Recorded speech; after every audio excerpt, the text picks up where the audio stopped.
धन्यवाद भी हमारा सुनिश्चित जीत वाला लोकसभा है। भ्रष्टाचार के आरोपों में लगातार उनके नेता पकड़े जा रहे हैं। आलमगीर आलम साहब ईडी के पूछताछ के बाद जेल के सलाखों के अंदर है। आज केजरीवाल जी जमानत पे बाहर आए। जमानत पे क्या बाहर आए हैं? उनको स्पेशल कैटेगरीज में माननीय न्यायालय ने स्पेशल कैटेगरीज में चुनाव प्रचार के लिए उनको भेजा है कि भाई आप चुनाव प्रचार के लिए जाइए। नैतिकता बोल करके कोई विषय अब भारत के राजनीति में वो लोग नहीं रखना चाहते हैं। केजरीवाल जैसा बेशरम भी आएगा और आकर के इस तरह के थोतेरी बयानबाजी करे। 5वें चरण का चुनाव और झारखंड के दूसरे चरण का चुनाव 20 तारीख को होना है। हम सब लोग भारतीय जनता पार्टी के नेतृत्व में नरेंद्र भाई मोदी जी के आह्वान पर 400 के पार के नारे के साथ मैदान पे उतरे थे और लगभग उस संख्या को पाने के लिए जो आंकड़े की जरूरत होती है वो आंकड़े हम लोग पहुंच चुके हैं। झारखंड में भी पहले चरण के 4 सीटें जीत करके हम 14 की 14 लोकसभा सीटें जीतने के लिए आगे बढ़ रहे हैं। धन्यवाद भी हमारा सुनिश्चित जीत वाला लोकसभा है और किसी भी प्रकार का कहीं पर भी जो इंडी गठबंधन के प्रत्याशी हैं वो चुनौती नहीं दे पा रहे हैं। आज जब मैं यहाँ बात कर रहा हूँ, लगभग 2-3 दिन मैं धनबाद लोकसभा क्षेत्र में था और मैंने यहाँ के जो जनभावना को देखा है, उस जनभावना से यह साफ दिखता है कि भाई भारतीय जनता पार्टी के नेतृत्व में इस बार रिकॉर्ड मतों के साथ कमल खिलेगा। कल कांग्रेस के प्रदेश अध्यक्ष जी का बयान आया था, वो कुछ कह रहे थे हमारे प्रत्याशी और उनके चुनाव प्रचार को लेकर के। कांग्रेस पूरी तरह से कांग्रेस मुक्त भारत की परिकल्पना को साकार करने के लिए आगे बढ़ रही है। कांग्रेस पूरी तरह से हताशा और निराशा में है। उनके राष्ट्रीय अध्यक्ष से लेकर के उनके नेता राहुल गांधी जी भी ये बहुत ही आप समझ सकते हैं, ये एक साफ उदाहरण है कि वायनाड से चुनाव लड़ने के बाद जब वहां एक तो अमेठी से भागे, वायनाड पहुंचे, वायनाड गए, पिछले बार जनता ने उनको जिताया, लेकिन 5 साल में वायनाड के दिल से भी उतर गए और उतर जाने के कारण वो भाग करके अमेठी आए, अमेठी से भी भाग करके अभी रायबरेली गए हैं। यह साफ दिखलाता है कि कांग्रेस जो है एक निराशापूर्ण वातावरण में और उनके नेतृत्व में इंडिया अलायंस निराशापूर्ण वातावरण में चल रही है। भ्रष्टाचार के आरोपों में लगातार उनके नेता पकड़े जा रहे हैं।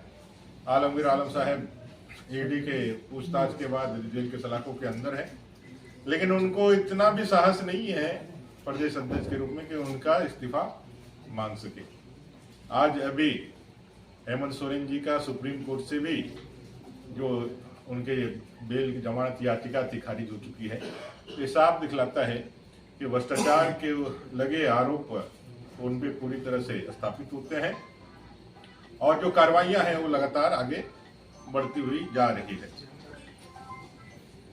जेएमएम कांग्रेस आरजेडी ने इस झारखंड को पूरी तरह से तहस नहस कर दिया है और राहुल गांधी जी ने जो अपना एफिडेविट दिया है उसमें उन्होंने अपना उल्लेख जो किया है केसेस का, मैं आपको बताना चाहता हूं, जिसमें 18 केसेस उनको उल्लेखित किए गए हैं डिक्लेरेशन में। और जो लोग इसको मुद्दा बनाने की कोशिश कर रहे हैं, विशेष करके कांग्रेस, तो उनको ये पता करना चाहिए जब भाई आप अपने नेता राहुल गांधी जी के 18 केसेस के बारे में क्या मत रखते हैं, उनके बारे में क्या आपका विचार है और उसको आप कैसे जस्टिफाइड करते हैं। उसी समय में जब पॉक्सो जैसा मामला भी उनके ऊपर दायर होता है, तो कुल मिलाकर के कांग्रेस के हताशा निराशा का परिचायक यह लोकसभा का चुनाव है और हम भारी मतों से जीत करके यहाँ से डोलू महतो जी भी जीतेंगे और 14 की 14 सीटें भी हम लोग जीतेंगे। और आने वाले दिनों में का एक बड़े हमारे राजनेताओं का, हमारे पार्टी के स्टार प्रचारकों का दौरा भी यहाँ होगा। धन्यवाद।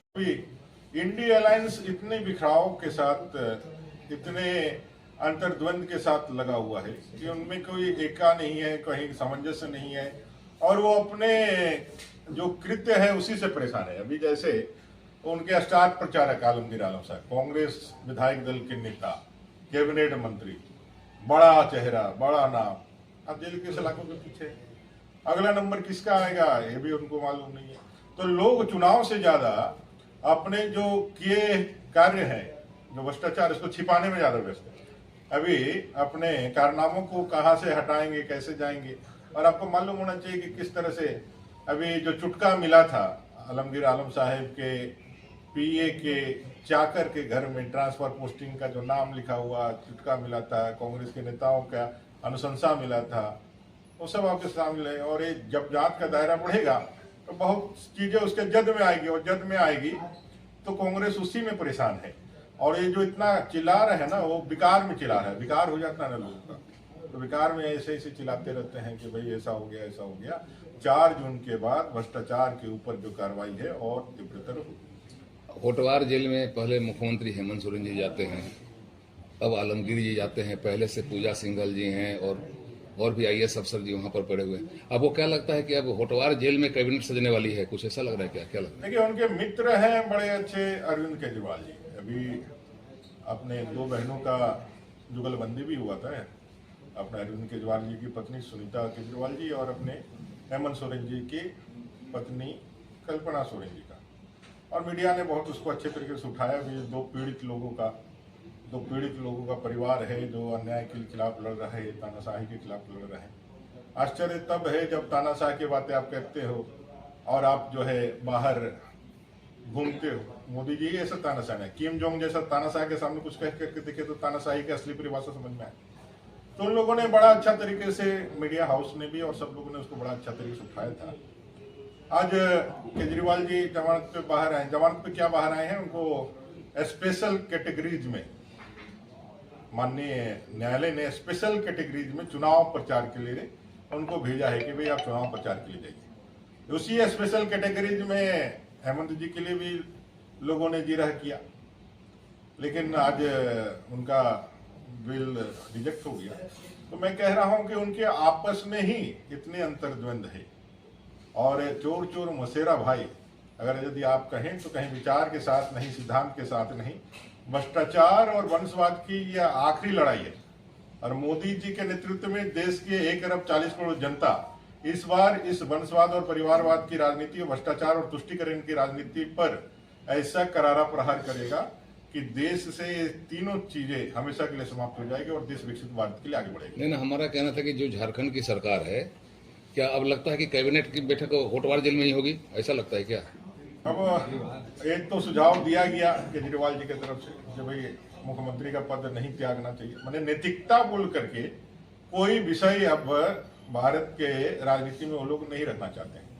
जो नैतिकता के बड़े बड़े दुहाई दे करके अन्ना हजारे जैसे अपने फिगर को और फेस को सामने खड़ा करके रामलीला मैदान में एक शून्य से शिखर तक का सफर पहुंच करके केजरीवाल जी दिल्ली जैसे प्रदेश के मुख्यमंत्री बने। हजारों लाखों लोगों को यह बताने की कोशिश की कि हम राजनीति में एक नए तरीके से सुचिता स्थापित करेंगे जिसमें नैतिकता और कर्तव्य बोध सबसे ज्यादा होगा। लेकिन आज देखिए, वो खुद को इसलिए मुख्यमंत्री पद से इस्तीफा नहीं देने का कारण बता रहे हैं कि संविधान के अंदर कोई इस तरह का कोई जिक्र नहीं है।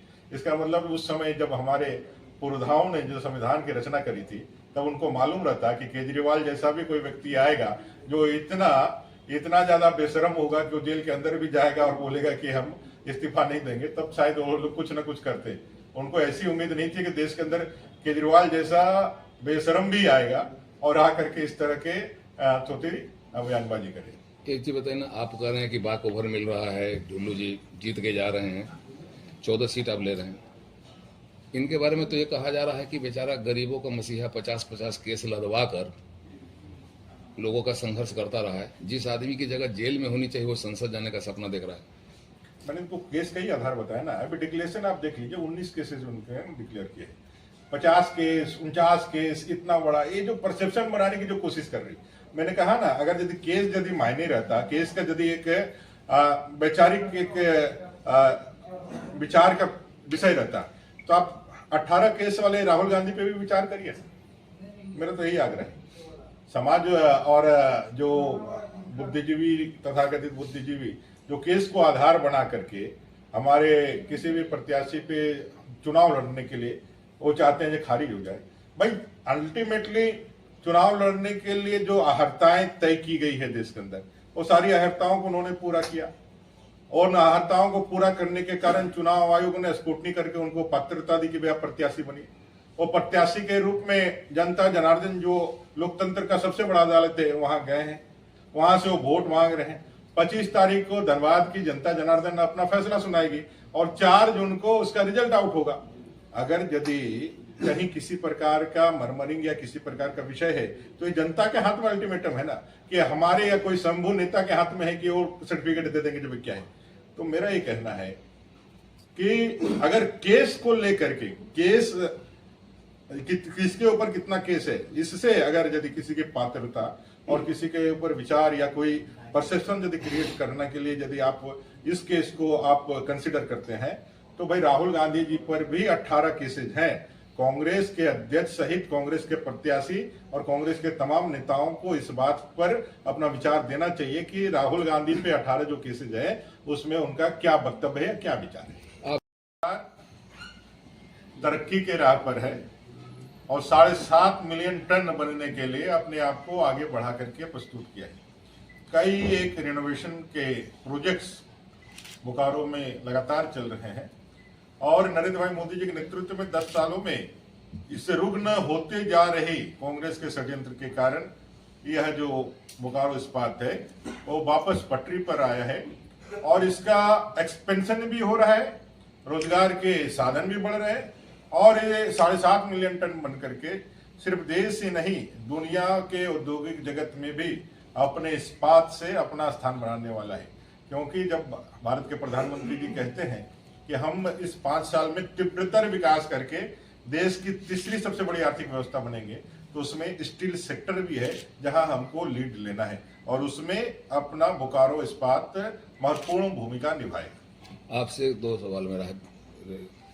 पहला तो आपने कह दिया कि क्या आपको धनबाद में बाकोभर मिल रहा है? झारखंड की कितनी सीटों पर, जो 14 सीटें हैं, कितने में बाकोभर आप लोग मिलने जा रहे हैं?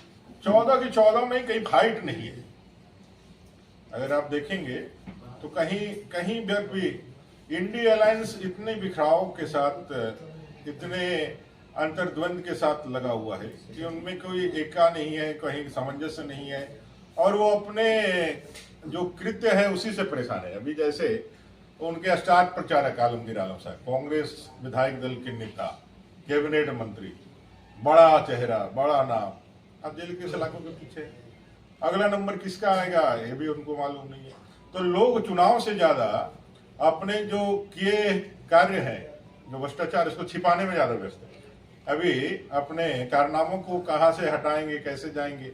और आपको मालूम होना चाहिए कि किस तरह से अभी जो चुटका मिला था आलमगीर आलम साहब के पीए के चाकर के घर में ट्रांसफर पोस्टिंग का जो नाम लिखा हुआ चुटका मिला था, कांग्रेस के नेताओं का अनुशंसा मिला था, वो सब आपके सामने है। और ये जब जांच का दायरा बढ़ेगा तो बहुत चीजें उसके जद में आएगी और जद में आएगी तो कांग्रेस उसी में परेशान है। और ये जो इतना चिल्ला रहे हैं ना, वो विकार में चिल्ला रहा है। विकार हो जाता है ना लोगों का, तो विकार में ऐसे ऐसे चिल्लाते रहते हैं कि भाई ऐसा हो गया, ऐसा हो गया। 4 जून के बाद भ्रष्टाचार के ऊपर जो कार्रवाई है और तीव्रतर होगी। होटवार जेल में पहले मुख्यमंत्री हेमंत सोरेन जी जाते हैं, अब आलमगीर जी जाते हैं, पहले से पूजा सिंघल जी हैं और भी IAS अफसर जी वहां पर पड़े हुए हैं। अब वो क्या लगता है कि अब होटवार जेल में कैबिनेट सजने वाली है, कुछ ऐसा लग रहा है? क्या लगता है? देखिए, उनके मित्र हैं बड़े अच्छे अरविंद केजरीवाल जी। अभी अपने 2 बहनों का जुगलबंदी भी हुआ था, अपने अरविंद केजरीवाल जी की पत्नी सुनीता केजरीवाल जी और अपने हेमंत सोरेन जी की पत्नी कल्पना सोरेन जी का। और मीडिया ने बहुत उसको अच्छे तरीके से उठाया भी। 2 पीड़ित लोगों का परिवार है जो अन्याय के खिलाफ लड़ रहा है, तानाशाही के खिलाफ लड़ रहे हैं। आश्चर्य तब है जब तानाशाह की बातें आप कहते हो और आप जो है बाहर घूमते हो। मोदी जी ऐसा तानाशाह है, किम जोंग जैसा तानाशाह के सामने कुछ कह करके देखे तो तानाशाही की असली परिभाषा समझ में आए। तो उन लोगों ने बड़ा अच्छा तरीके से, मीडिया हाउस ने भी और सब लोगों ने उसको बड़ा अच्छा तरीके से उठाया था। आज केजरीवाल जी जमानत पे बाहर आए। जमानत पे क्या बाहर आए हैं, उनको स्पेशल कैटेगरीज में, माननीय न्यायालय ने स्पेशल कैटेगरीज में चुनाव प्रचार के लिए उनको भेजा है कि भाई आप चुनाव प्रचार के लिए जाइए। उसी स्पेशल कैटेगरीज में हेमंत जी के लिए भी लोगों ने जिरह किया, लेकिन आज उनका बिल रिजेक्ट हो गया। तो मैं कह रहा हूं कि उनके आपस में ही इतने अंतर्द्वंद है। और चोर चोर मसेरा भाई, अगर यदि आप कहें तो कहीं विचार के साथ नहीं, सिद्धांत के साथ नहीं, भ्रष्टाचार और वंशवाद की यह आखिरी लड़ाई है। और मोदी जी के नेतृत्व में देश के 1 अरब 40 करोड़ जनता इस बार इस वंशवाद और परिवारवाद की राजनीति, भ्रष्टाचार और तुष्टीकरण की राजनीति पर ऐसा करारा प्रहार करेगा कि देश से ये तीनों चीजें हमेशा के लिए समाप्त हो जाएगी और देश विकसित भारत के लिए आगे बढ़ेगा। नहीं, हमारा कहना था कि जो झारखंड की सरकार है, क्या अब लगता है कि कैबिनेट की बैठक होटवार जेल में ही होगी, ऐसा लगता है क्या? अब एक तो सुझाव दिया गया केजरीवाल जी की तरफ से कि भाई मुख्यमंत्री का पद नहीं त्यागना चाहिए। मैंने नैतिकता बोल करके कोई विषय अब भारत के राजनीति में वो लोग नहीं रखना चाहते हैं। जो नैतिकता के बड़े बड़े दुहाई दे करके अन्ना हजारे जैसे अपने फिगर को और फेस को सामने खड़ा करके रामलीला मैदान में एक शून्य से शिखर तक का सफर को पहुंच करके केजरीवाल जी दिल्ली जैसे प्रदेश के मुख्यमंत्री बने। हजारों लाखों लोगों को यह बताने की कोशिश की कि हम राजनीति में एक नए तरीके से सुचिता स्थापित करेंगे जिसमें नैतिकता और कर्तव्य बोध सबसे ज्यादा होगा। लेकिन आज देखिए वो खुद को इसलिए मुख्यमंत्री पद से इस्तीफा नहीं देने का कारण बता रहे हैं कि संविधान के अंदर कोई इस तरह का कोई जिक्र नहीं है।